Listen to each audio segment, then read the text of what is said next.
আল্লাহ, কি গরম পড়ছে, গেটটা খুলি। এই গরম আর টিকা যায় না। কি গরম পড়ছে, মানে মানুষ এত পাপ করতে করতে এত গরম পড়তেছে, মানে মানুষের গজব আমার উপর এসে পড়তেছে। মানে আল্লাহ, মানে এই ঘাম মাম গায়ে লেগে রয়েছে, এগুলো মুছে ফেলি, নাহলে অসুখ বিসুখ হয়ে মরে যাবো। কি রে ভাই, ওরে আল্লাহ, রে আল্লাহ, কি গরম পড়ছে এটা। এই গরমে টিকা যাবে না। এই এসি রুম কই? এসি রুম, এসি রুম, এই তো এসি রুম।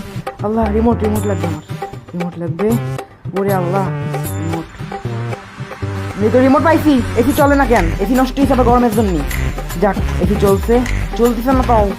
কি রে ভাই, যাক চলছে। ও যাক, ও নাইস।